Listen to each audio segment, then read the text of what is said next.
So before we get started with this video, I have a very sad announcement to make. And I know I'm kind of laughing as I'm making this announcement, but it's after I had some time to digest this information that I was able to finally create a good course of action in order to be, less sad. After streaming on Twitch for 5 years, they decided to ban me. Now, the reason why they decided to ban me is they claimed that I was part of swatting another individual, which I vehemently will deny. I have a life. I'm not in the business of swatting people. So I digress. The whole point of this little spiel is if you enjoyed watching me live stream on Twitch before, which I hope you did, because that's where I would go to really vibe with my closest supporters and subscribers, I have to do my live streaming elsewhere now. Yeah, luckily for you guys, it's going to be on YouTube, so it's not going to be as annoying anymore. You can just go on the same platform. And the channel's called Flight Mike TV. It's going to be the first link in the description down below. This really sucks because I was hoping not to start a brand new channel right before the next gen consoles came out, but when life gives you lemons, you gotta make lemonade. So if you want to be a day one supporter of this brand new channel and support me when chips are a little bit down, then go ahead and check me out on Flight Mike TV. I need as many members of Noti Gang there as possible because, well, that's the only way we could start a new channel. Now that we got all of that out of the way, break!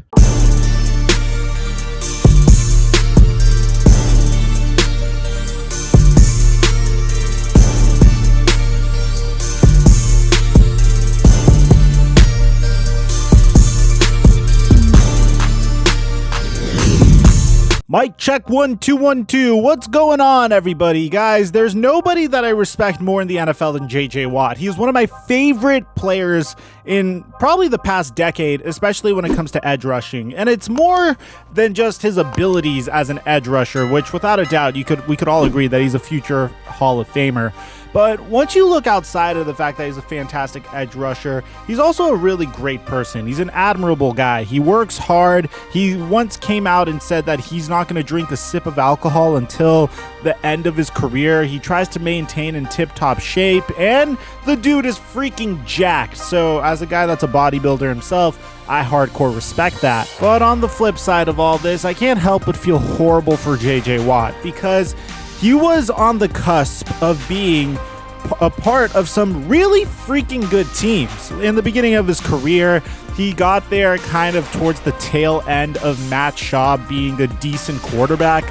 But towards the beginning of his career, he was able to be part of the Houston Texans' first ever playoff win and the first time the Texans have ever won their division as well in his rookie year. The next year, he went 12-4, and things were looking up for JJ Watt, and he actually talks about this in an interview that we're going to get to right now. But then some tough years came ahead. The Texans would go 2-14. They had a bunch of years where they didn't have a quarterback.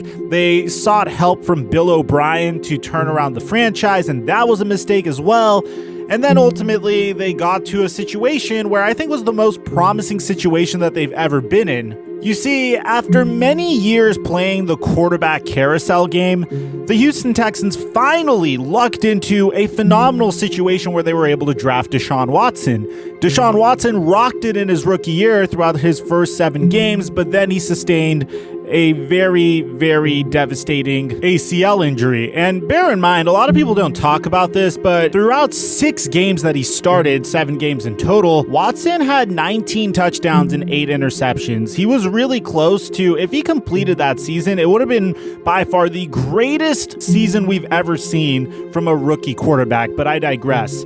But that sabotaged their very first opportunity to potentially make it into the playoffs with a team that had seemingly everything. But unfortunately, the Texans went 4-12. What also sucked is, despite being 4-12, the Cleveland Browns owned the Texans' 4th overall pick. And, well, they would have been in a position to be able to draft Quentin Nelson if they had that number 4 overall pick. But instead, the Cleveland Browns drafted Denzel Ward. And this is where you're going to begin to see a little bit of a theme here, because the Texans were almost able to win championships multiple times. Their 2017 team, by the way, featured Mike Vrabel at the defensive coordinator position.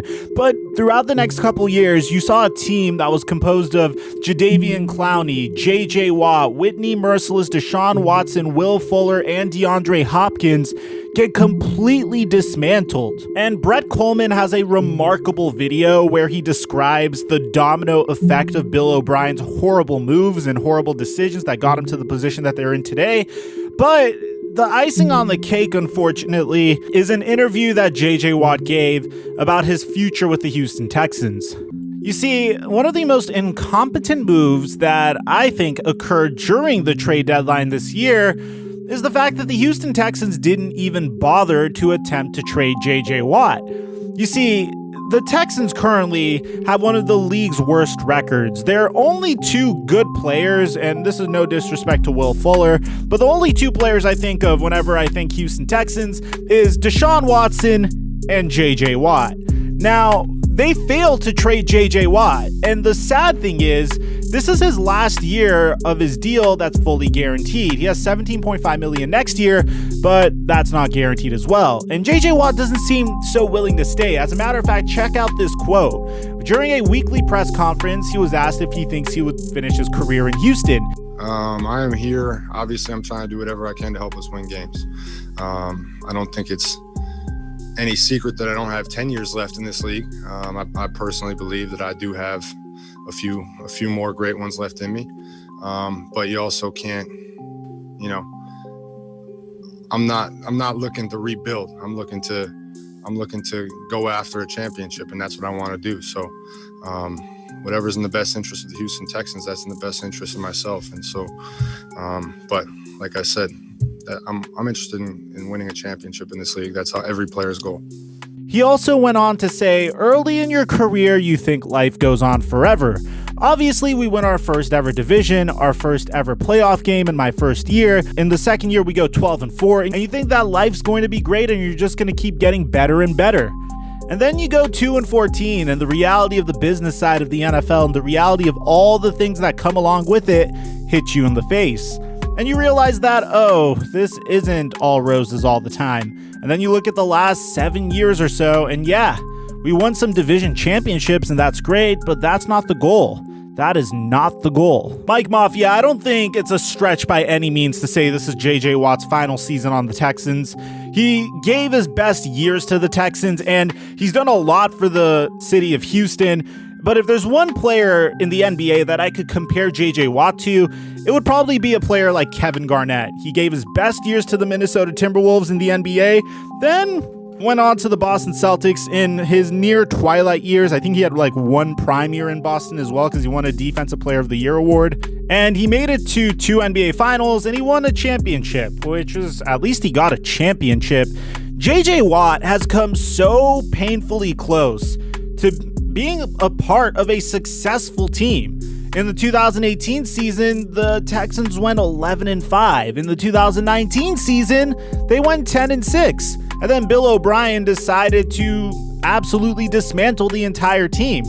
It's such a shame if you think about it, because this is once again a team that had a top wide receiver, if not the best wide receiver in the league, in DeAndre Hopkins. They had 2 phenomenal edge rushers, one that was a run-stopping savant in Jadeveon Clowney, another one that's a pass-rushing master in J.J. Watt.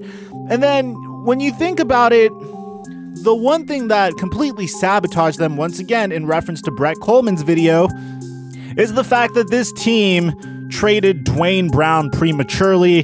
That led to them scrambling for a left tackle. Eventually, they had to overpay for Laramie Tunsil from the Miami Dolphins because Deshaun Watson was getting killed in the pocket. And that just led to a whole series of unfortunate events. So let me know in the comment section down below, where do you think J.J. Watt's going to go? A lot of people think he's going to go to Green Bay because he's from Wisconsin. He went to college in Wisconsin. I personally think this is the point in his career where he's going to start chasing. I could see him on the Tampa Bay Buccaneers if the Buccaneers are as much of a superpower next year as they are this year. I could see him on the Kansas City Chiefs as well. And I don't think he's going to demand top dollar. I think he'd take a pay cut because this is a guy coming off of a max contract for an edge rusher. I don't think money is at the top of his list anymore. So let me know in the comment section down below where you think J.J. Watt's going to go and if you think he's going to end up staying. Aside from that, I'm your boy Mike, and I'm dropping our mic until our next upload.